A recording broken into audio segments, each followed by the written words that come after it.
नमस्कार, मैं हूं योगेश कांत और आप देख रहे हो खबर एक्सपर्ट। दरअसल दर्शकों, पिछले कई दिनों से एसआईआर पर जोरदार चर्चा पूरे भारतवर्ष में चल रही है। पहले चरण में आपने देखा कि बिहार में एसआईआर पर ज़बरदस्त तरीके से सब कुछ देखने को मिला और एसआईआर पूर्णतः हो चुकी है। दूसरे चरण में एसआईआर 12 राज्यों में होनी है। उसके लिए पश्चिमी बंगाल को भी इंडिकेट किया गया है, लेकिन उससे पहले तमाम सारी बातें वहाँ से निकल कर आ रही हैं। इस पर टीएमसी के कुछ कार्यकर्ता और टीएमसी के यानी ममता बनर्जी के भतीजे अभिषेक बनर्जी की प्रतिक्रिया उस पर सामने आई है। उनका कहना है कि अगर कोई भी वोटर का नाम कटा तो हम इलेक्शन कमीशन के सामने धरना प्रदर्शन करेंगे। दूसरी तरफ एक और नेता हैं, उनके द्वारा तो टांग तोड़ने तक की बात कह दी गई है। दरअसल ये चर्चा बहुत लेंदी है और मेरे साथ मेरे वरिष्ठ सहयोगी राकेश यादव जी हैं और पेशे से एक वकील हैं, वरिष्ठ वकील हैं। और चर्चा करना इन चीज़ों पर बहुत ज़रूरी है, क्योंकि देश की बात आती है तो युवाओं को अलग तरीके से भड़काया जा रहा है। एसआईआर हो या फिर अन्य प्रदर्शन हो या सीएए हो, इन चीज़ों में देश के युवाओं को और अन्य जातियों को भी इसमें इन्वॉल्व किया जा रहा है दूसरे तरीके से। तो इस पर बातचीत करने के लिए मेरे साथ वरिष्ठ सहयोगी हैं। आपका बहुत बहुत स्वागत खबर एक्सपर्ट में। खबर एक्सपर्ट को नमस्कार सभी दर्शकों। राकेश जी, अभी फिलहाल में पश्चिमी बंगाल पर जो एसआईआर के लिए इलेक्शन कमीशन द्वारा कह दिया गया है, इस पर प्रतिक्रिया आ रही है कि ये वहाँ के लोगों को वोट काटने के लिए ये एसआईआर रची जा रही है। क्या ऐसा है? क्या ऐसा होने वाला है? ऐसा है, मैं समझता हूँ कि चुनाव आयोग का काम जो है पहले से हर 5 साल में बड़ा पारदर्शी होता जा रहा है जी। बहुत पारदर्शी हो रहा है और उनका प्रयास यही है चुनाव आयोग का कि पारदर्शिता बढ़ाना, ताकि हर राजनीतिक पार्टी को उसके अपना एक अच्छा वोटरों के सामने जाने का अनुभव होगा। ठीक है। और सही लिस्ट उनके सामने होगी। तो चुनाव आयोग ने जो प्रयास किया है, अब जैसे आप जानते हो ये तो होता ही है कि हर 5 साल में वही डेथ हो गया वो कटना है। ठीक है। कोई वहाँ से एक जगह से डिसलोकेशन दूसरी जगह हो गया, ट्रांसफ़र हो गया, तो वो भी होना है, ये रूटीन काम है। लेकिन हाँ, इसमें एक चीज़ देखा जाता है कि जैसे हमारा कोई पड़ोसी देश है जहाँ से हमारा कोई दिक्कतें खड़ी हो रही हैं, सामाजिक संरचना को चेंज करने का प्रयास किया जा रहा है, डेमोग्राफी को चेंज करने का प्रयास किया जा रहा है, तो उसमें मैं समझता हूँ जितने भी भारत की सीमाओं पर जो राज्य स्थित हैं, जैसे उदाहरण के तौर पे केरल हो गया या मान लो आपका गुजरात हो गया, आपका जम्मू कश्मीर हो गया, और हमारा हाल फिलहाल में जिसकी हम चर्चा कर रहे हैं ये पश्चिम बंगाल। तो पश्चिम बंगाल में जो वास्तविक वोटर हैं उनको अवसर जरूर मिलना चाहिए, यही हम सब चाहते हैं। और वास्तविकता यही है कि जिनके संदिग्ध हैं, जब हमारा वोट सही है, हम अपनी जगह सही हैं, तो हमारा नाम तो रहेगा ना उसमें। डर तो उनको लगना चाहिए कि जिन्होंने फर्जी अपनी लिस्ट बना के आज कराते आ रहे हैं चुनाव को, जो फर्जी मान लो जीतते चले आ रहे हैं आज तक, जिनका वास्तविक कोई जनाधार नहीं है, गांव में भी वोट है, शहर में भी वोट है, और उन्नीस साहब यहाँ कलकत्ता में वोट है और मिदनापुर में भी वोट है और 24 परगना में भी वोट है, तो ऐसे कैसे काम चलेगा? लेकिन इसी बीच एक सवाल पैदा हो रहा है कि ममता बनर्जी के भतीजे अभिषेक बनर्जी ने चुनाव आयोग को ऐलान कर दिया है कि अगर किसी भी वोटर का अगर यहाँ से नाम कटता है तो एसआईआर के दौरान तो हम धरना प्रदर्शन करेंगे, और यानी हरगिज ये चीज़ बर्दाश्त नहीं करेंगे, आंदोलन होगा। अभिषेक बनर्जी को पूरा अधिकार है कि अपने किसी भी वोटर का नाम कटता है गलत तरीके से, ठीक है, ये संवैधानिक अधिकार है, प्रदत्त है, उनका अधिकार है ये। लेकिन जब सही काम करेगा और उसमें वो अपने डॉक्यूमेंट साबित नहीं करेगा, ठीक है, जिसकी यानी कि कोई भाई देखो, आधार कार्ड कोई नागरिकता का वो नहीं है, ये तो सुप्रीम कोर्ट ने भी तय कर दिया है कि भाई आधार कार्ड को नहीं माना जा सकता है कि अब वहाँ की जो स्थानीय राज्य सरकार है वो फर्जी आधार कार्ड बना के दे रही है, फर्जी अन्य कागजात बना के दे रही है, तो उसकी जांच होना जरूरी है ना। पहले सबसे पहला हक तो हमारे बंगालियों का है जो बंगाल में रहते हैं, उनका हक है, उनका हक दो विदेशी आकर के मार रहे हैं, उसको आज तक किसी ने छुआ नहीं। तो मैं तो धन्यवाद देना चाहूंगा कि आज के चुनाव आयोग को उन्होंने इस बात को सोचा कि हमारे बंगालियों का अधिकार पहले है, और जो बांग्लादेशी हैं, फर्जी वोटर हैं, म्यांमार के हैं, रंगून के हैं, उनको हटा देना चाहिए। तो अभिषेक बनर्जी अपना खूब करे ना धरना प्रदर्शन, लेकिन ये कौन मना कर रहा है? लेकिन सबसे बड़ा सवाल ये भी तो पैदा हो रहा है कि अगर आधार कार्ड है तो सुप्रीम कोर्ट ये भी कह रहा है कि उससे वोट डाल सकते हो आप, ये तो सुप्रीम कोर्ट नहीं कहने को ही है ना। सुप्रीम कोर्ट ने अभी ये कुछ लोग गए थे सुप्रीम कोर्ट में, तो उन्होंने ये कई वैधानिक दस्तावेज बढ़ा भी दिए हैं, 3-4 वैधानिक दस्तावेज और बढ़ा दिए। उन्होंने लेकिन मैं तो क्या कह रहा हूँ, कोई भी आपके जितने भी 12-16 या जो भी कराए हैं, उसमें सत्यता को जांच करने का अधिकार चुनाव आयोग को, क्योंकि वो स्वतंत्र है, ठीक न्यायपालिका की तरह, इसमें सरकार का कोई हस्तक्षेप नहीं होता है। तो मैं कह रहा हूँ कि तृणमूल कांग्रेस को कम से कम होने दो, सामने देखो, आपके अपनी सूची पेश करना, आप धरना बैठना, चाहे पार्लियामेंट के सामने फिर वो करना, चाहे सुप्रीम कोर्ट में जाके फिर से करना, जहां आपका मन करे वहां जाइएगा।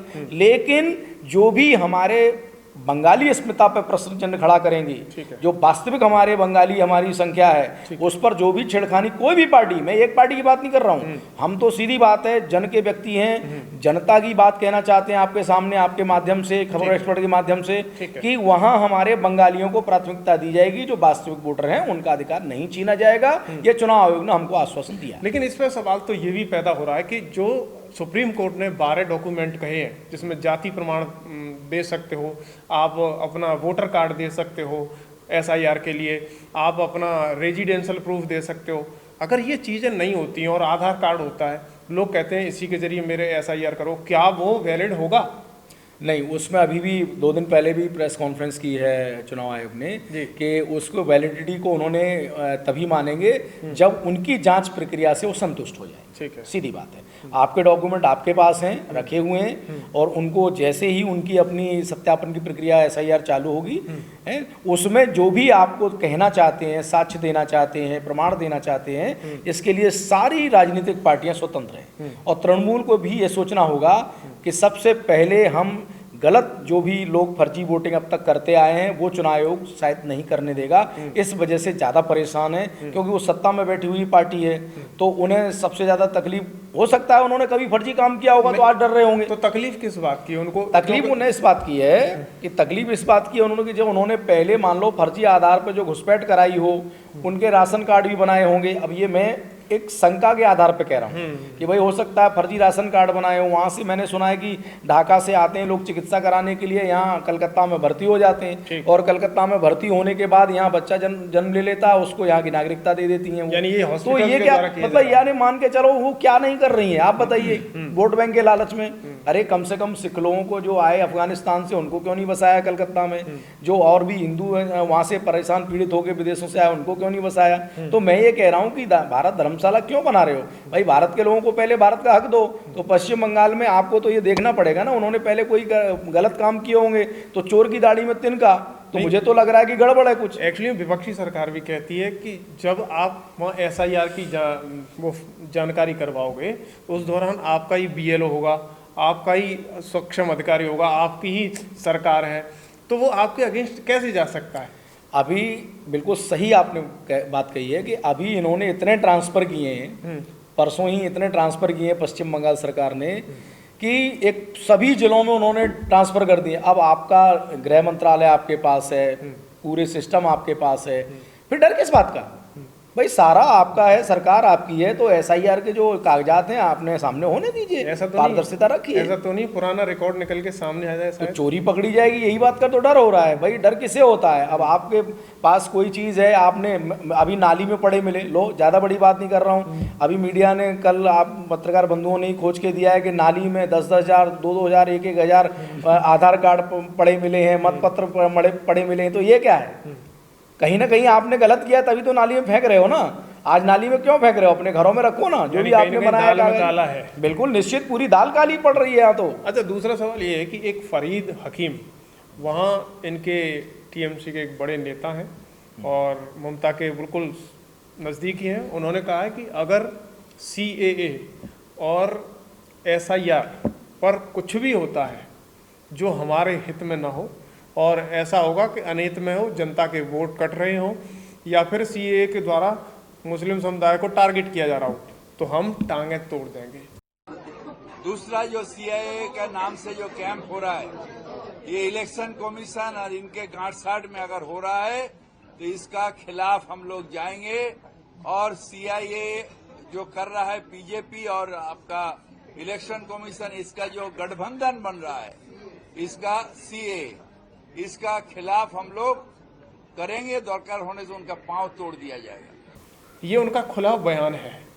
तो लगता है कि जब तुम सत्ता में हो, तुम्हारे सारे अधिकारी हैं, तुम्हारी भाषा है वो कौन सी मर्यादित है कि टांग किसकी तोड़ेंगे, इलेक्शन कमीशन की, ये भाषा वहाँ से निकल के आ रही है। आप इस पर क्या प्रतिक्रिया देना चाहते हैं? टांग तोड़ने में तो मैं समझता हूँ कि तृणमूल कांग्रेस का नाम तो उसकी बजाय टांग तोड़ मूल कांग्रेस हो जाना चाहिए जी। क्योंकि एक बार इनकी भी ममता दीदी की भी टांग टूट गई थी एक बार चुनाव में, पिछले में आपने ध्यान दिया होगा तो, और टूटी टांग लेकर के कई जगह सभाएं की थी, वो की थी, और बड़ा ही इमोशनल सेंटिमेंटल मामला हो जा ही गया नहीं था। पाई थी किसी है कि कई सभाओं में जा नहीं पाई थी बेचारी दीदी हमारी, बहुत परेशान हो गई थी।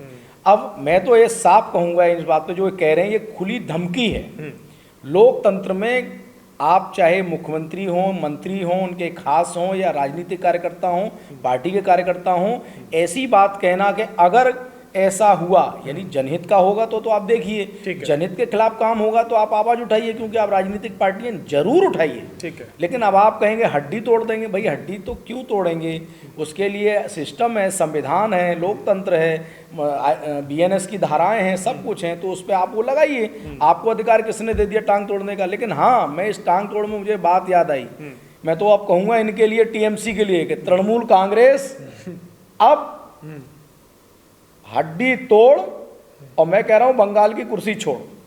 यानी एक नया फॉर्मूला देना ये नया मेरी तरफ से आज ये मैं एक आवाज उठाना ऐसा चाह रहा क्यों हूं लग रहा है? कि हड्डी तोड़, बंगाल की गद्दी छोड़। अच्छा, आपको क्यों लगता है कि ममता दीदी को इतना डर लग रहा है कि ऐसा यार आते ही भड़काव शुरू हो गया, जगह जगह नेता अब वो बड़े बड़े प्रदर्शन के लिए ऐलान करना शुरू कर चुके हैं, उनके ही भतीजे तैयार हो चुके हैं, ममता जी खुद कहती हैं कि मैं भी मैदान में आऊँगी SIR के खिलाफ, ऐसा लग रहा है? देखिए, NRC का भी और CA का भी जो काम आया था वो राष्ट्र हित का काम था। ठीक है। स्थानीय भारतीय अपने हितों के संरक्षण के लिए आया था। अब कुछ राजनीतिक पार्टियां अपने व्यक्तिगत वोट साधने के लिए, अपने व्यक्तिगत उस पे एजेंडा पे चलने के लिए इन तुष्टीकरण के कामों को अपनाते हैं। सिर्फ वो बौखलाहट है। ठीक है। सीधी सी बात, एक गाना और याद दिला दूं आपको कि जैसे इनके जो आका हैं वो ढाका में बैठे हुए हैं, सोच वाले। ठीक है। और एक गाना और है कि मेरे पिया गए रंगून, वहाँ से किया है टेलीफोन। तो मैं कहूँगा कि इनके वोटर गए हैं बांग्लादेश और वहाँ से किया है टेलीफोन कि SIR को रोक के रखना जी। अब आप सोच लीजिए कि जब यहाँ से लेन देन कर रहे हैं, बांग्लादेश से वोटर आ रहे हैं और जा रहे हैं, रंगून से वोटर आ रहे हैं जा रहे हैं, तो कहीं ना कहीं जब चोरी की है तभी ना आप घबरा रहे हैं। यानी घबराहट इस बात की है कि हमने जो लाखों करोड़ों अवैध बसा रखे हैं, डेमोग्राफी चेंज कर दी, बंगाल की मूल अस्मिता को हमने भुला दिया, बंगाल की अपनी चरित्र को हमने बदल दिया, तो इस वजह से बौखला रहे हैं, डर हो रहा है। बंगाल में नवदुर्गा की पूजा भी दुर्लभ हो जाती है। बिल्कुल हो जाती है दुर्लभ। अभी आप देखिए ना कि परमिशन लेनी पड़ती है तो परमिशन नहीं देते हैं। और अभी तो एक मेडिकल, खुद ये स्वयं महिला मुख्यमंत्री हैं ममता दीदी, और एक मेडिकल कॉलेज में एक महिला MBBS का वो रेप हो गया था, एक और दूसरा हो गया। तो अब ये काली का रूप, दुर्गा का रूप धारण क्यों नहीं करती हैं? क्यों नहीं उन ऐसे तो उन्होंने टूट पड़ती हैं? उन्होंने कहा था कि उन्होंने शाम के वक्त घर से ना निकला करो। अरे तो अब फिर ये आपका लॉ एंड ऑर्डर सरकार किस मतलब की है साहब? अभी मान लो बेटी को जरूरत पड़ गई, दवा लानी है अपने पिता के लिए, माँ के लिए, बहन के लिए, तो वो क्या दवा लेने के लिए नहीं निकलेगी? या खाना कोई इमरजेंसी है, गैस खत्म हो गया, कोई बात है, और वो भोजन लेने के लिए निकलेगी नहीं क्या? तो ये तो कोई तर्क नहीं है। महिला होते हुए आप महिला को सुरक्षा नहीं दे पा रही हैं, तो मैं ये समझता हूँ कि अब तो बस एक ही बात है कि ऐसे लोगों को स्वतः ही गद्दी छोड़ देना चाहिए जो कि महिला होते हुए महिला की अस्मिता की रक्षा नहीं कर पा रही। अच्छा, ऐसा नहीं लगता है कि जो बाहर से घुसपैठ हो रही है तो उस पर कहीं ना कहीं अपनी ही राजनीतिक पार्टियों का हाथ कहीं ना कहीं दिखाई दे रहा है? क्योंकि फर्जी तौर पर आधार कार्ड बन जाते हैं, फर्जी तौर पर लोग एंट्री कर जाते हैं, फर्जी तौर पर लोग वहाँ बसना शुरू हो जाते हैं, घर बन जाते हैं उनके। कहीं ना कहीं इसमें सरकार को भी अंकुश लगाना चाहिए, जांच होनी चाहिए। सरकार किसी की भी हो, ये मैटर नहीं है। आप बिल्कुल, ये जैसे केंद्र सरकार ने अभी फेंसिंग का काम किया था, तो उसमें भी इन्होंने, स्थानीय बंगाल सरकार ने विरोध किया था कि इसको ऐसे नहीं, इस तरह से गलत है ये करना।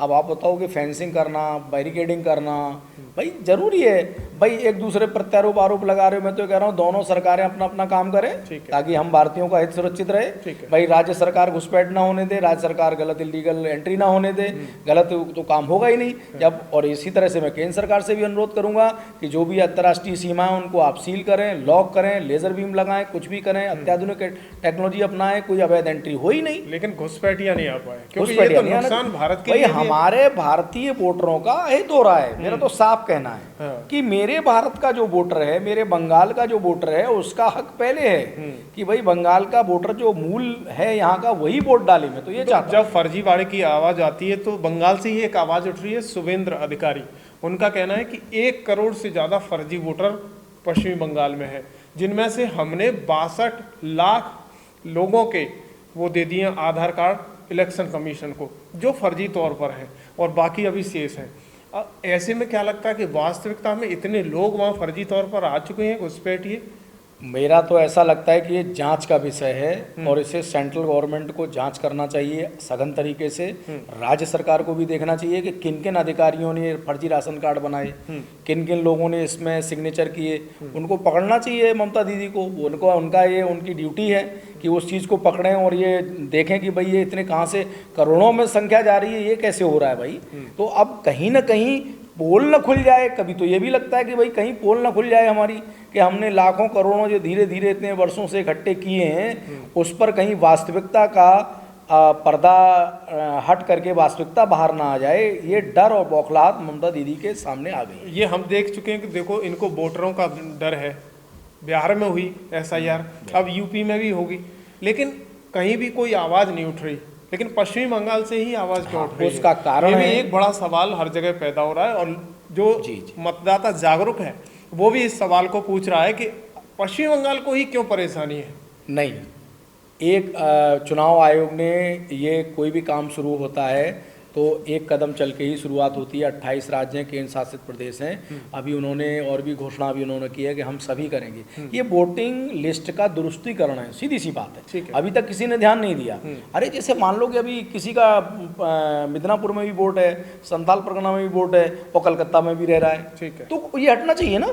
ये लॉजिक है, सिंपल सा। अब आप बोलोगे नहीं साहब आपको टारगेट क्यों किया जा रहा है, वो इसलिए टारगेट करना जरूरी भी है कि जहाँ कंप्लेंट्स ज़्यादा आ रही हैं, जहाँ ये लग रहा है कि 5 साल पहले इस तरह की पॉपुलेशन थी तो एकदम फर्टिलिटी रेट किसका बढ़ गया। जो मकान बंद पड़े हैं गांव में उनमें 100 वोटर आ रहे हैं। कहाँ से आ रहे हैं? देखा जाके चुनाव आयोग ने टीम ने देखा जाके वहाँ के ताला पड़ा हुआ है, उस एड्रेस पे 200 वोटर रजिस्टर्ड है, 100 वोटर रजिस्टर्ड है। तो वो 100, 250 वोटर किसने रजिस्टर्ड कराए? तो जांच का विषय। हाँ, तो ऐसा ही मुद्दा अभी 2-3 दिन पहले और क्योंकि बगल में हमारे पड़ोसी देश है बांग्लादेश, तो वहाँ से ज़्यादातर लोग शिक्षा के लिए, चिकित्सा के लिए, हॉस्पिटल में इलाज कराने के लिए आते हैं। और हमने तो देखा है कि वो नहीं जा रहे हैं। बताइए, यही वहीं के पत्रकार शिकायत करते हैं कि साहब अब इसीलिए तो ध्यान देना पड़ेगा। भाई पड़ोस में एक सेंसिटिव एक स्टेट बगल में है, एक राज्य, तो उससे भाई हमारे व्यापारिक संबंध है, सब कुछ है, लेकिन वहाँ से आने के बाद आप वापस नहीं जा रहे हो तो कहीं ना कहीं झोल है, कुछ तो गड़बड़ है। इसमें देखो अभी नादिया जिला पड़ता है पश्चिमी बंगाल है, बिल्कुल, उसमें करीब 10,000 आधार कार्ड फर्जी तौर पर डले हुए मिले। अब ये सोचिएगा कि 10,000 आधार कार्ड एक जगह पर कैसे आ गए, और एक वही 10,000 नहीं है, ये तो बड़ा कोई गैंग है, इसने डाले होंगे। इसके अलावा 6,000 एक जगह और मिले, इसके अलावा अलग अलग जगहों पर 300 से 400 की तो कोई काउंटिंग ही नहीं है। अगर इस तरीके से आधार कार्ड बने हैं तो पॉपुलेशन, फिर तो ये शुभेंद्र अधिकारी जो कह रहे हैं करोड़ों में, वो हो गई फिर तो। बिल्कुल उनकी बात दुरुस्त है शुभेंदु अधिकारी जी की। वो आज से नहीं बरसों से कंप्लेंट कर रहे हैं, लेकिन आज की जो वर्तमान गवर्नमेंट है वहाँ की, उसकी कानों में जू नहीं रह रही है। ठीक है, बिल्कुल वो उनको चिंता ही नहीं है। अपने मूल निवासी जो उनके बंगाल के बंगाली लोग हैं उनके हितों की रक्षा ही नहीं कर पा रही हैं। अब आप बताइए कि इनका अगर वैधानिक डॉक्यूमेंट है तो नाली में क्यों पड़ा है? सबसे पहले आप तो पत्रकार भाई हैं, आप तो सब चीज़ों खोजते रहते हैं कि मेरा कोई डॉक्यूमेंट है, मेरी जेब में रखा है, मेरे पर्स में रखा है, अचानक नाली में क्यों फेंकूंगा साहब? जब मुझे पता है कि मेरा वैधानिक डॉक्यूमेंट है, तो ये कहीं ना कहीं गैंगस्टर लोग हैं, जो माफिया हैं, जो पड़ोसी देश से ला करके यहाँ बसाने का रैकेट चलाते हैं बाकायदा। ठीक है, हो सकता है कि इसमें सरकार के कर्मचारी शामिल हों, हो सकता है इसमें अन्य कोई ना कोई राज्य सरकार के कर्मचारियों की मिली भगत से हो रहा हो, तो डर के मारे फेंक रहे हैं वो, कि कहीं अब उन्हें डर बैठ गया कि चुनाव आयोग के कर्मचारी हमको पकड़ ना लें, हम पकड़ में ना आ जाएं। तो हमारा तो भाई हमें जेल जाना पड़ेगा। तो इस डर के कारण से अगर आपके कागज 10,000 ये पड़े मिले हैं तो 10,000 आपने क्यों फेंके? जब सही थे तो क्यों फेंके? डर के मारे फेंके क्योंकि फर्जी है। भाई फर्जी कागज लेके हम कहीं भी घूमेंगे तो हमें डरना पड़ेगा, निश्चित डरना पड़ेगा। यानी आदेश हो रहा है कि एसआईआर से पहले जो फर्जी तौर पर किया जा रहा है उसे निकालना जरूरी है। बिल्कुल, गंगा जल में प्रवाहित कर दो, हुगली नदी में प्रवाहित कर दो। अच्छा, एक ताकि हमने जो पाप कर्म किए हैं वो ढक जाएं और हुगली नदी में बह के समुद्र में समा जाएं। राकेश जी, एक बड़े एम्प्लॉयर हो आप, तो उस उद्देश्य में मैं आपसे एक सवाल पूछना चाहता हूँ। ये पार्टियों से अलग हटकर घुसपैठ का मुद्दा एक बड़ा है, क्या सरकार को इस पर कानून बनाना चाहिए या नहीं? दोनों ही सरकार हो, चाहे राज्य सरकार हो चाहे केंद्र सरकार हो, आपकी राय में 2 पॉइंट में मैं जल्दी से समझना चाहता हूँ। बिल्कुल, मेरी राय में तो इतना केंद्र सरकार को सख्त से सख्त कानून बनाना चाहिए और इसमें सभी राज्य सरकारों की राय भी ली जानी चाहिए और उनको एक संसद में इतना कड़ा बिल लाया जाए कि जिससे किसी भी देश का कहीं का भी कोई भी व्यक्ति इलीगल तरीके से भारत में एंट्री ना करे, गलत तरीके से एंट्री ना करे। ये मैं चाहता हूँ, इसके पक्ष में हूँ और ये केंद्र राज्य सरकारें सबकी मिल करके ये एक राय होनी चाहिए। इसमें कोई विरोधाभास नहीं होना चाहिए क्योंकि हर राज्य का हित होता है अपना। हर राज्य, तमिल में चले जाइए तो तमिलों का हित देखना पड़ेगा, बंगाल में चले जाओ बंगालियों का हित देखना पड़ेगा, आप केरला चले जाओ तो मलयालम लोगों का हित देखना पड़ेगा। अब मलयालम का हित कोई बाहरी खाएगा तो हमको दुख होगा, तमिल का हित कोई बाहरी खाएगा तो हमको दुख होगा, बंगाली का हित कोई बाहर का खाएगा तो हमको दुख होगा, कश्मीरी का कोई खाएगा तो हमको दुख होगा। तो हम सबको मिल करके कड़ा कानून बनाना चाहिए। इसमें जो भी इसमें लिप्त पाए जाएं, चाहे वो राज्य कर्मचारी हो चाहे केंद्र कर्मचारी हो, कोई भी हो, उनको सख्त से सख्त सजा दी जाए, जेल में डाला जाए और जिन्होंने भी सहयोग किया फर्जी कागज बनाने में, उन कर्मचारी अधिकारी कोई भी हो, कितने भी बड़े पद पे हो, उनको मैं कह रहा हूँ बंगाल की खाड़ी में फेंक देना चाहिए। बहुत बहुत धन्यवाद राकेश जी। दर्शकों, जिस तरीके से पश्चिमी बंगाल में एसआईआर को लेकर बौखलाहट शुरू हो गई है और टांग तोड़ने जैसी बातें रिएक्शन में आ रही हैं, लेकिन सोचने वाली बात है कि जो कोई चीज़ भारत के हित में हो, राज्य के हित में हो और देश के युवाओं के हित में हो, तो फिर डरना किस बात का? डरते तो वो लोग हैं जो दाल में काला रखते हैं, यानी कहीं ना कहीं भय है कि मेरी चोरी पकड़ी न जाए। तो लिहाजा इस पर आपकी क्या प्रतिक्रिया है? क्या पूरे देश में एसआईआर होनी चाहिए या नहीं होनी चाहिए? क्योंकि ये बहुत बड़ा मुद्दा है और अब तो एसआईआर लगभग 12 राज्यों में भी शुरू होने वाली है।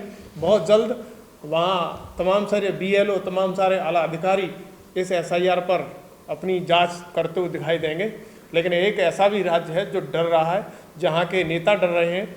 लेकिन इस पर आप क्या कहोगे, हमें कमेंट बॉक्स में ज़रूर बताइएगा। अगले एपिसोड में हम आपका नाम ज़रूर बताएंगे और आपकी जो राय है उसको बताने की कोशिश करेंगे। चैनल को सब्सक्राइब करें, शेयर करना न भूलें। धन्यवाद।